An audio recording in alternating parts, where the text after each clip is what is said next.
Incoming transmission.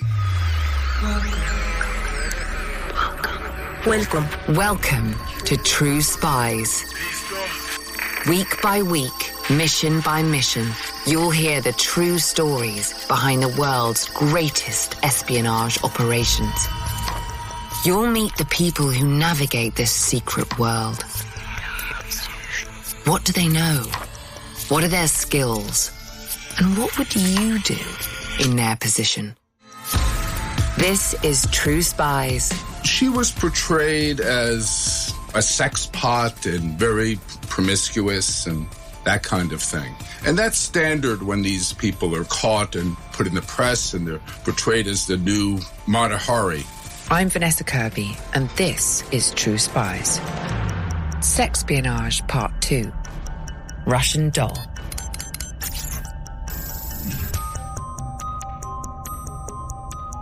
New York, New York. After dark. Downtown, below 14th Street or below 23rd Street on the west side. It's 2010. We're on the dance floor of one of the city's elite nightclubs. It's teeming with the great, the good, and the merely very rich. Pretty tight security at the door. If it didn't look like you had enough money to spend, you weren't coming in. Some hip-hop artists, Wall Street people. Truthfully, they were all pretty much the same. It's in that rarefied milieu that we find a young woman. Petite, pretty, and dressed to the nines. Nothing out of the ordinary, not for this part of town. In those nightclubs, she would not have been the best-looking woman in the room. These nightclubs are awash in 6-foot wannabe models or models. But if she's insecure, she's not letting on. A lot of touching, a lot of casual touching on the shoulder or, the leg, telling jokes. She would have been charming more than beautiful, if that makes sense. Whatever it is, she's got it in spades. From what people said, she could tell you the weather and make it seem like a come on. Her name is Anna Chapman. She's a Russian spy, and her drinks are on you. Welcome to the next installment in our first True Spies anthology. In these episodes, we're exploring the role of honeypots, operatives who use sex and seduction to achieve their aims. There are dozens of variations on honey traps. Do you want to blackmail somebody? Do you want to embarrass them in the press? Maybe it's a long-term game where they'll approach somebody, 5 or 10 years down the road. There are dozens of variations of how they can be played. Last time, author, journalist, and former military intelligence officer Michael Smith clued us in on Operation Diamond, an audacious 4-part honeypot conducted by Mossad in order to steal a cutting-edge fighter jet from the Iraqi Air Force. This week, we're leaping forward more than 40 years to uncover the true story of a thoroughly modern honeypot. Her image in the world's media, an image she heartily leans into, is one of a vivacious super spy seductress. But who is the real Anna Chapman? Let's find out. Meet your guide. My name is Henry Schlesinger. I'm an author and a journalist. My new book out is called Honeytrapped, Sex, Betrayal, and Weaponized Love, and it's a history of sexpionage.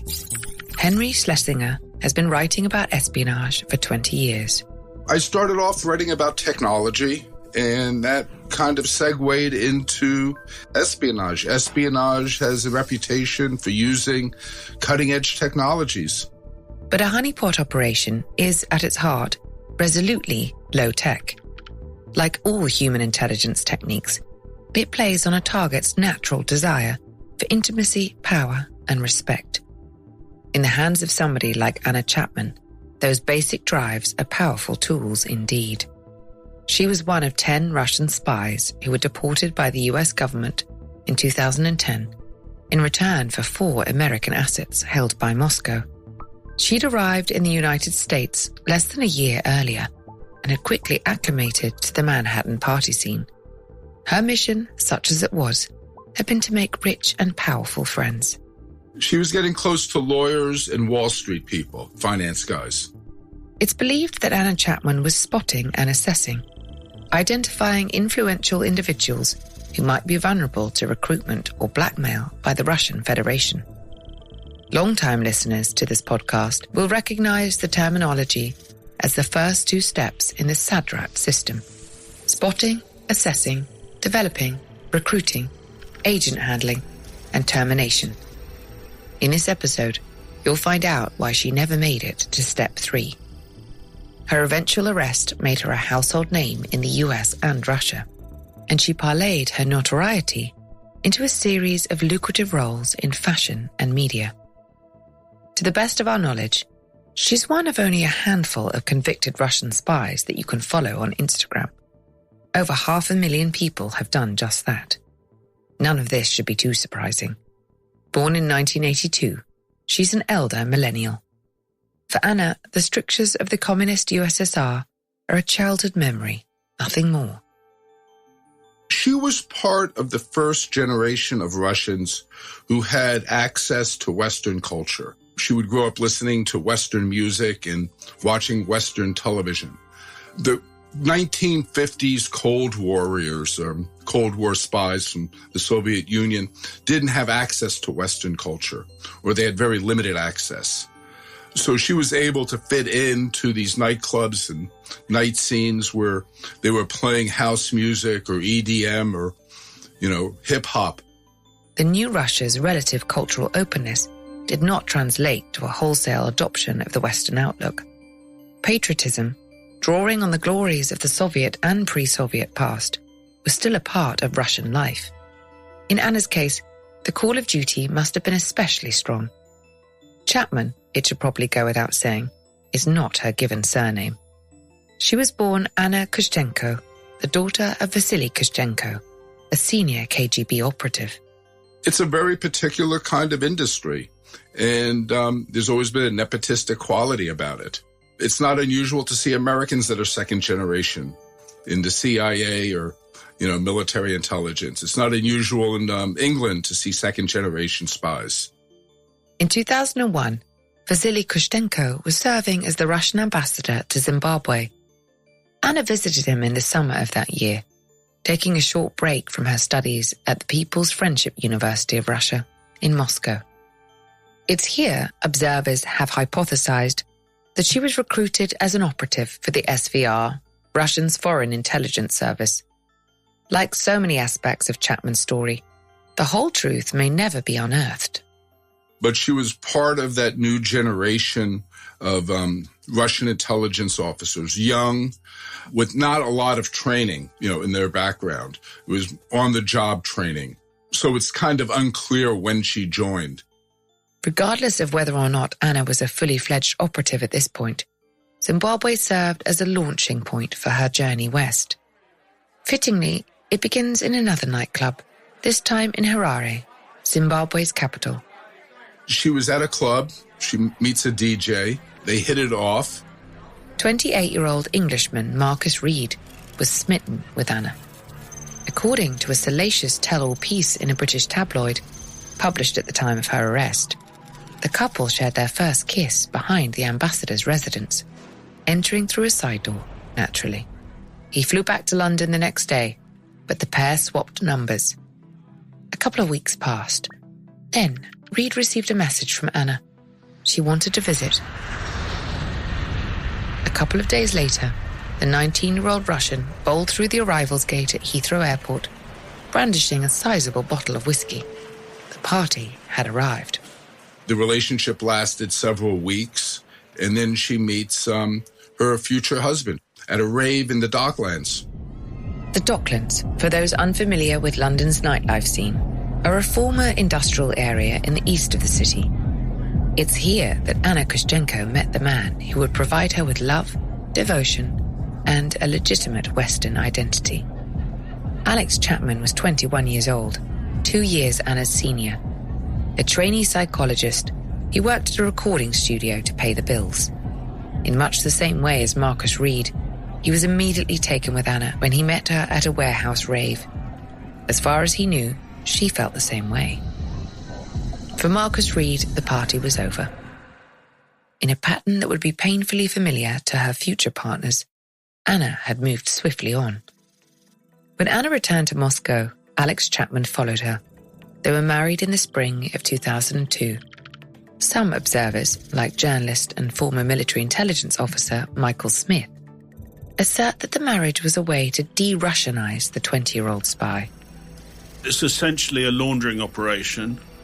So she's sent to the UK where she marries a Brit, and that then gives her a status that makes her westernized, you know. She can go to America and say that she's married to a Brit.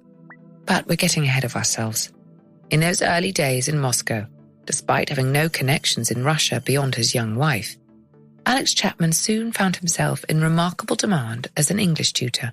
He posted a notice in an obscure building to teach English. A building, by the way, which Anna had specifically suggested. And the next day he had a dozen calls, people who wanted to learn English from him. It's entirely possible that the people of Moscow had a ravenous appetite for the English language and would seek it out wherever they could. Although the more cynical among us might consider that the eager students were plants, put there by the SVR as a way to funnel money to the Chapmans. Later that year, the couple returned to their base in London, but Anna visited Russia frequently, ostensibly to complete a master's program at a Moscow university. It's likely that these visits were used as cover by Anna and the SVR to plan the next stage in Anna's career as a spy.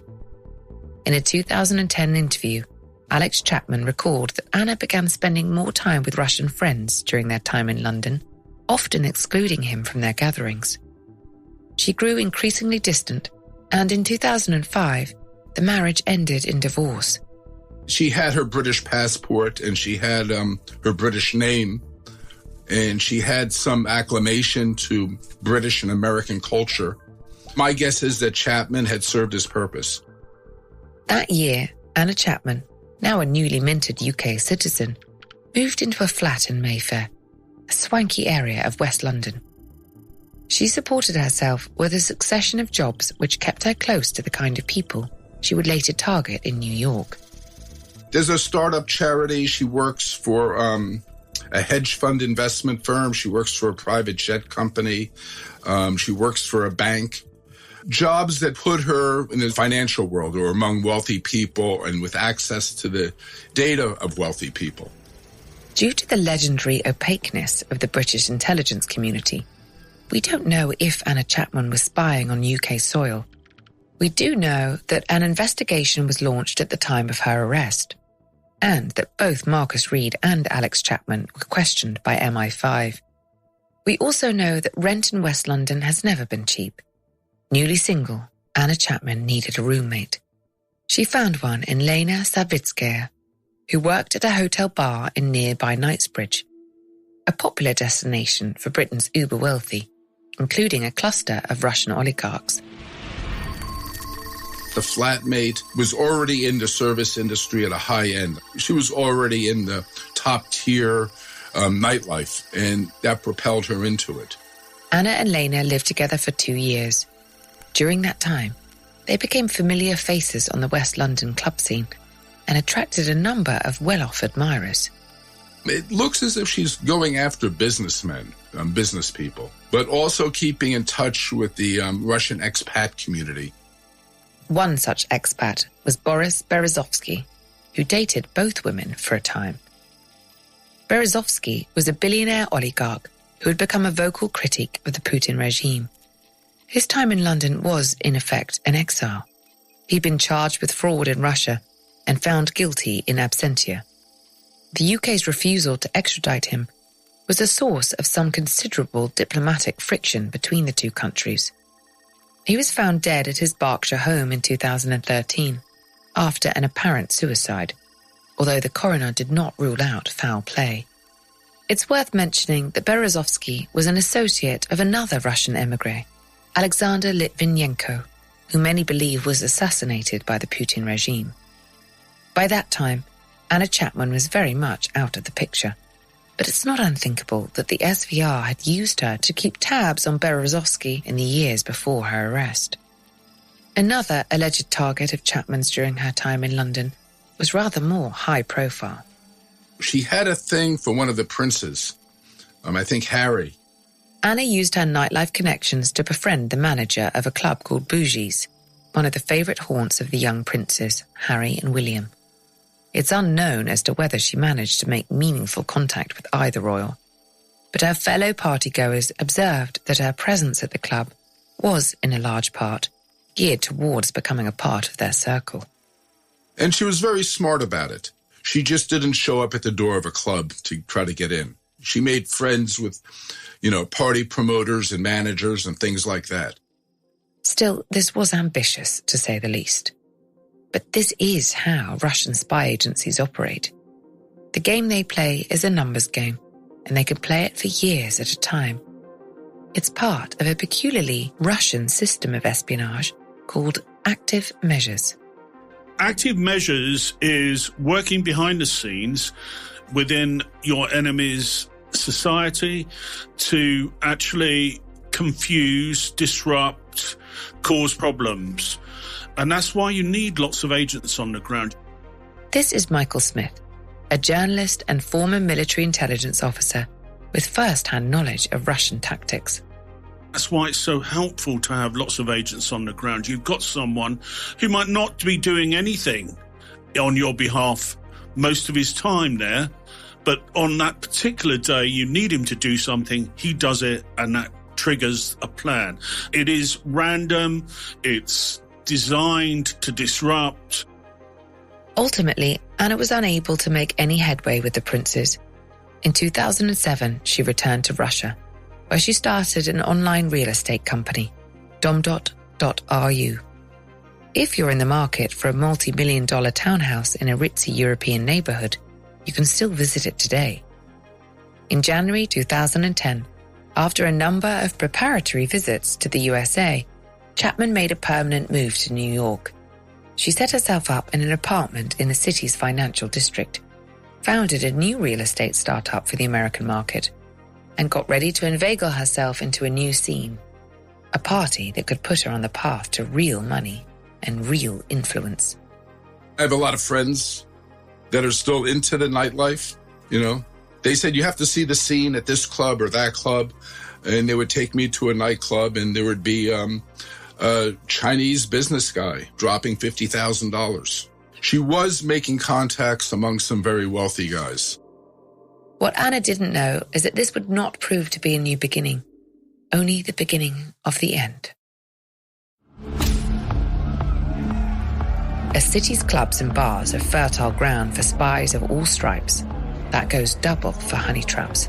They offer anonymity to a certain degree. I think they offer access. They allow spies to assess their targets in terms of vices, in terms of behavior in a relaxed atmosphere that you wouldn't have in a business situation. You can enter and leave them anonymously. Anna Chapman was anything but anonymous, but her time on the New York club scene gave her plenty of opportunities to hone in on potential assets. People with access to corporate, financial and legal information that might prove useful to Russian interests down the line. Disgruntled employees of larger companies, people with financial problems, people with drug problems, people with alcohol problems. That's a large chunk of the nightlife scene, but, there it is. But as with any seduction, you can't make it too obvious. It was crucial to her cover that she operated within the social mores of the New York club set. She was portrayed as, a sex pot and very promiscuous and that kind of thing. And that's standard when these people are caught and, put in the press and they're portrayed as the new Mata Hari. Speaking to people who knew her back in the day when she was on the club scene, she did nothing to raise any eyebrows. I mean, the club scene is a fast scene as it is in New York, and she wasn't the fastest in that crowd. What made Anna special was her superhuman interpersonal skills, an innate ability to charm and appear to be charmed. In a world of beautiful people, she knew how to stand out, to offer more.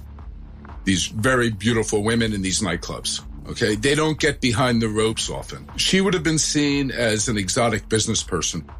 She made enough money through the real estate business to keep herself afloat, but relied on a string of high-powered lovers and boyfriends to maintain the more luxurious aspects of city living. I think there were 3 or 4 serious relationships. Everything else was just a thing in the spring. And, even the non-serious ones seemed to act as cover for the serious ones, if that makes sense. And just as she had done in London, she used the city's glut of party promoters and nightlife consultants, middlemen who sourced drugs or sex to high rollers, to earn herself a seat behind some of New York's most impenetrable velvet ropes. If she had zeroed in on one particular guy, it would have looked suspicious. But, she was out and about.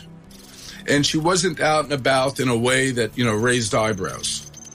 Here's an example. Her last romantic entanglement in New York was with John Altarelli, a prominent lawyer with a reputation for big spending. He throws a lot of money around to get clients. So that means taking them to baseball games. It means taking them to nightclubs. For a spy, a lawyer, especially one operating at the top of his profession, with high-value clients, is an excellent target. Lawyers have all kinds of access to privileged information. That could be military contractors. It could be, anything. For example, the law firm which employed John Altarelli, Dewey and LeBeouf, had clients ranging from fossil fuel titans to monolithic, mouse-themed entertainment companies. Given enough time, Anna Chapman could have been privy to conversations happening in the biggest boardrooms in the world. Hindsight is 20/20. But to an outside observer, Anna's lifestyle was fairly pedestrian. She was just one of many young men and women who orbited the big spenders in downtown Manhattan. But that does depend on who is observing. They had a mole inside Russia. They, in this instance, are the CIA. The mole is one Alexander Bateyev, the deputy head of the S-Directorate of the SVR. S-Directorate is the unit within Russia's Foreign Intelligence Agency, which is responsible for running deep cover agents like Anna Chapman, illegals. Bateyev had been recruited by the agency in 1999, only a year before he took the deputy directorship. This was the kind of access that governments dream of, and 11 years later, it began to really pay off. Bateyev passed on the identities of 10 illegals active within the United States, including Anna Chapman. They would have been run separately for security reasons. It's only as secure as the weakest link. That's a mistake that networks have made in the past. Everyone in the network knows each other. So if one person folds, they're able to identify other people in the network. The CIA passed on the information to the FBI, who immediately put eyes on Anna. Because she was traveling under her true name, they needed proof that she was doing something clandestine. If Anna had been using a false identity and a CIA source identified her as a Russian national, she might have been picked up immediately.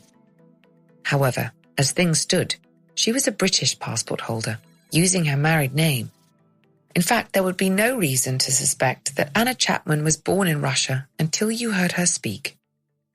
She isn't coming direct from Moscow, and that's the key thing. And then you want her to just become part of society in America. During the course of their investigation, the FBI surveillance team was able to identify Anna's handler in America, an SVR officer posing as an employee of Aeroflot, the Russian national airline. They also detected the means by which Chapman would file reports to the SVR. It's called a COVCOM, or Covert Communication System. Typically, Anna's was more glamorous than most. What they were using is a point-to-point system. A point-to-point system is a method of communication wherein only the participants are privy to the information being discussed. It's less complicated than it sounds. A phone call, for example, is a point-to-point communication. In this case, however, we're talking specifically about a wireless data link between two computers, a link that can only be established in close proximity. For that, you need specialist hardware, what prosecutors would later describe as a range extender, a small device with twin antennas that fits snugly into a large, expensive handbag. And she would sit in a Starbucks with her Chanel bag and the range extender in it, that connected wirelessly to her laptop, and she would send a burst signal to a passing car. True Spies regulars will doubtless be familiar with the brush past. It's a tried and tested tradecraft technique where information, say a note, is passed between two people through subtle physical contact. To an observer, it should be almost imperceptible. Think of Anna Chapman's Covcom system as a digital variant on a classic. When the receiving computer came into range and the connection was established, Anna would send an encrypted file. They were reports, regular reports on who she met and what she was doing and that kind of thing. At this stage, the Bureau had eyes on both Anna and her handler, who would drive innocuously past the Starbucks on 8th Avenue in a minivan. It's unclear whether they were able to decrypt the material that she was sending, but it does seem to have been intercepted. 10 of these data transfers took place, always at the same time on a Wednesday, between her arrival in New York and June of 2010. By then, the FBI has gathered enough evidence to effect the final stage of their operation, an undercover sting. A Russian-speaking bureau agent makes contact with Anna, and they arrange a meeting at yet another branch of Starbucks, a few blocks away from her apartment. Alexander Petayev, the CIA's mole inside the SVR, has provided the necessary passphrases and identifiers that will establish the agent's bona fides to the young illegal. Posing as an SVR officer, the FBI agent tells Anna that one of her fellow spies, one who's using a false identity, is in need of a new passport. So they gave her a passport to give to someone else. She agrees and learns the special passphrase, or verbal parole, that will identify her to her so-called colleague. Haven't we met in California last summer? No, I think it was the Hamptons. When that's over and done with, she's asked to fix an upside-down postage stamp to a public sign nearby. That's called a signal site. Once all this is done, the Bureau will have enough evidence of clandestine activity to make an arrest. The meeting has gone well, and there's a cherry on top. Anna hands over her laptop to the undercover agent, complaining that the machine must be faulty. She's had difficulty establishing a connection with her handler of late. More evidence for the pile. But Anna isn't stupid. Whether it's gut instinct or some half-remembered piece of training, she realizes that something is amiss as she walks out of the cafe and back onto the streets of Manhattan. It begins to dawn on her that if the man she'd just met is not who he says he is, then she may have made a serious mistake. Like any 20-something out of their depth in a foreign country, she needs to phone home. But that's not as simple as hitting speed dial on her cell. First, she needs a clean phone, preferably an untraceable one. She contacted her father through a burner phone and a phone card. Anna buys the burner phone in Brooklyn, a less glamorous part of town than she's used to. She was in downtown Brooklyn, which is, a bustling area.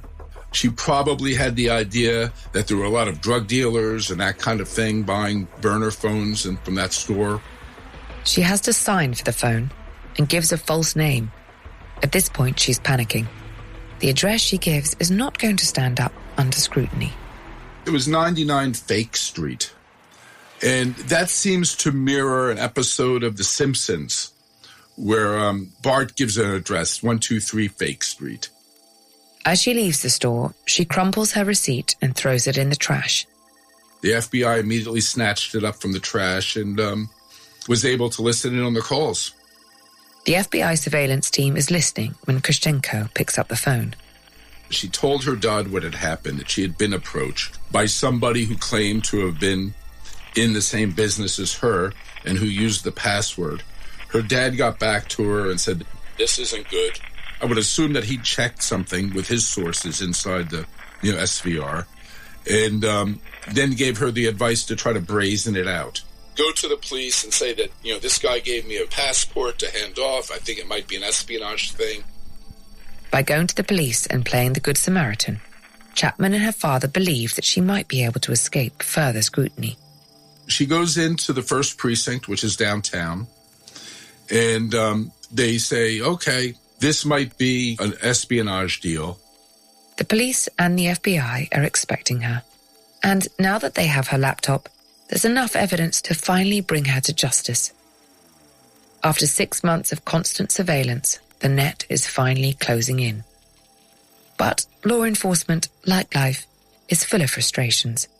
At the last minute, the ugly spectre of international politics raises its head. Dmitry Medvedev, the Russian president, is on a state visit to Canada. If the FBI bust a major Russian spy ring while their leader is on North American soil, it could spark a diplomatic incident. They had to wait till his plane was in international airspace. Stalling for time, the FBI asks Anna if she'll look at some mugshots to see if she can identify any of New York's criminal population. So they gave her hundreds of images to look through on a very slow computer. And she wanted to be cooperative, or she wanted to appear cooperative, so she begins looking through these images for hours, and everyone's polite. 5 hours later. And then the Russians' plane hits international airspace and they come in and arrest her. Anna's arrest precipitated the arrest of 9 other illegals, all of whom had been identified by Alexander Batayev. To this day, it's unclear as to why the American government moved so quickly to end the operation, when there could have been tangible benefits to letting it run and observing the Russians at work. But there is a working theory. They said that one of the 10 was getting very close to becoming dangerous. She was friends or colleagues with somebody who knew Hillary, who was then Secretary of State, I believe. After the fact, it was reported that this potential threat at the heart of the US government was Anna Chapman. It wasn't. But the fact that somebody like Anna could rise so far was troubling. Michael Smith. Russians have far, far more agents inside America. It's amazing how naive some people were during the conversations about the 2016 presidential election, about how the sort of Russians, as in the show The Americans, the Russian agents like that was just fantasy. It wasn't real world. It is real world. That is the way the FSB and the SVR and GRU operate in America. There are a lot of people out there, will be a lot of people out there who are Russian agents in some shape or form. In 2018, political activist Maria Butina was arrested in Washington, D.C., charged with acting as an agent for a foreign government. Her vocal support for conservative causes and a Republican presidency was intended to aid in the delivery of a US administration with a friendlier attitude towards the Russian Federation. Anna Chapman's aims were less obvious. We may never know exactly what kind of information she was targeting. It's typical for Russian intelligence agencies, mostly working independently of each other, to run numerous deep cover agents in the hope that 1 or 2 of them eventually strike lucky. If that seems disorganized, it is deliberately so. Everyone thinks that Russian intelligence is controlled by Putin from the top, and Putin's out there spinning a web of intrigue, but it's much, much less organized in that sense than that. It's not just that there isn't a need for it all to be sort of organized and in this wonderful planned fashion. It actually serves their purpose that it isn't in a planned fashion, because it covers up itself automatically. Organized spy agencies leave patterns. Patterns can be traced and broken. Ordinarily, an agent like Anna is hard to spot, which is why Alexander Batayev's information was so crucial. Typically, when Anna was deported to Moscow on the 9th of July, 2010, she moved on with style.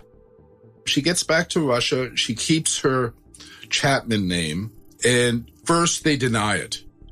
Or, first they denied that she was a spy and the other 10 were spies. One of the 4 Western agents deported from Russia as part of the spy swap was Sergei Skripal, whose attempted assassination in Salisbury, England, made international news in 2018. You can hear all about his ordeal in episode 16 of True Spies. N is for Novichok. Anna Chapman, by comparison, had a far easier ride. Then they realized they've got something of a superstar on their hands. And they said, okay, they were spies, but they were sleepers. And she becomes the standout. She's invited onto talk shows. She's given interviews. She did a layout for Maxim. One of the guys here tried to negotiate a layout for Playboy, and that fell through. And she's put on the runway at Fashion Week in Moscow, where she drops her prop gun, makes television appearances, and given a hero's welcome by Putin when they have a sing-along. Yes, really. As hard as it might be to imagine, Russia's stony-faced premier claimed to have led the exposed agents in a round of patriotic Soviet-era anthems. Not even spies, it seems, are exempt from team-building exercises. Anna Chapman was an international sensation, a sultry super spy with charisma to burn and a taste for adventurous liaisons, if you believe the newspapers. And that's like kind of a standard thing for when they catch somebody engaged in sexpionage. They try to paint them as a, nymphomaniac would be the quaint term. The Russian security services have always used sex and honeypots more conspicuously than their counterparts, and sometimes with deadly consequences. In the final installment of the Sexpionage anthology, we'll infiltrate the villa of exiled Russian revolutionary Leon Trotsky and expose the complex honey trap that led to his brutal assassination. It's seen as a very sloppy, spur-of-the-moment planned thing. It was actually a very sophisticated assassination attempt with a lot of people involved and, several continents. I'm Vanessa Kirby. Join us next time for the true story of one of history's most famous killings.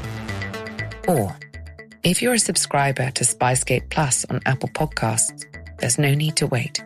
You can listen to it right now.